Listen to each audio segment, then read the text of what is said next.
On the coldest night of February, the world seems to be made of glass. The stars are no longer distant suns, but jagged shards of ice pinned to a velvet sky.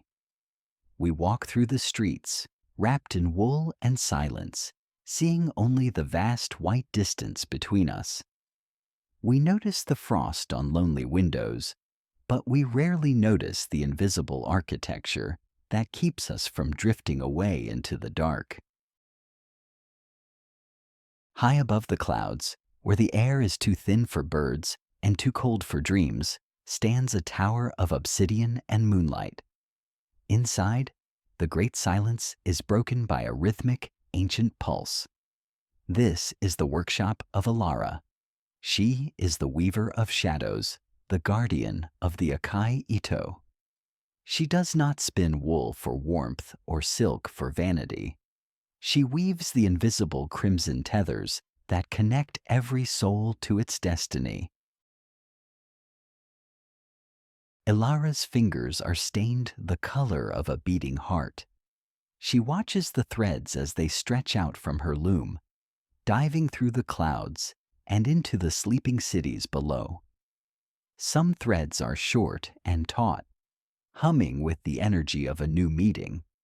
Others are miles long, frayed by decades of distance, thin as a spider's silk, yet stronger than any steel cable ever forged by man.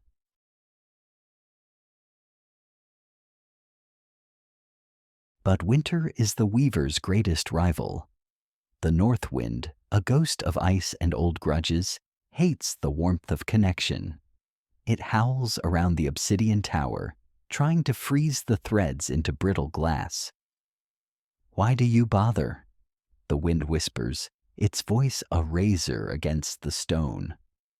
"Let them snap. Let the people be cold. Let them believe they are truly alone in the storm."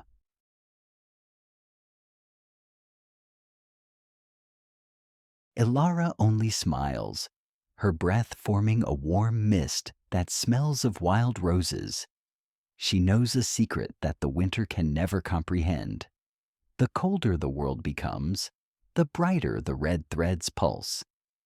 They are not just strings, they are conduits of heat.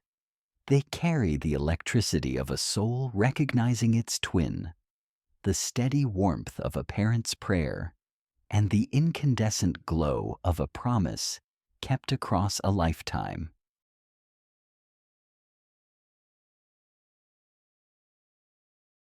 Look closely at a stranger shivering in the snow. You might see only a shadow in a heavy coat, a transient ghost in a frozen city. No, Elara sees the truth.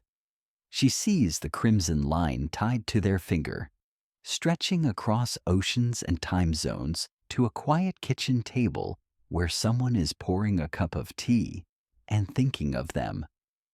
In the weaver's eyes, distance is nothing more than a test, and the thread is the only reality.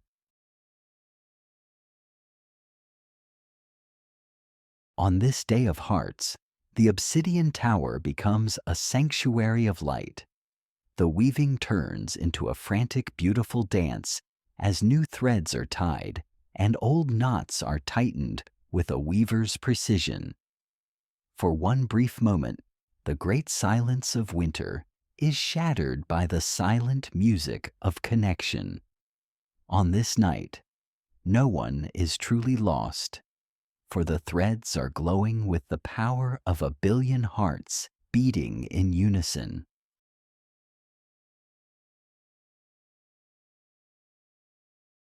So, if you feel the chill of the February night, do not fear the dark. Look toward the mountains. The weaver is at her loom, and her hands are steady. The thread is strong. It may stretch to the breaking point, it may tangle in the winds of fate, but it will never snap. Because love is not just a feeling. It is the only fire that the winter cannot extinguish. You are connected. You are held. You are home.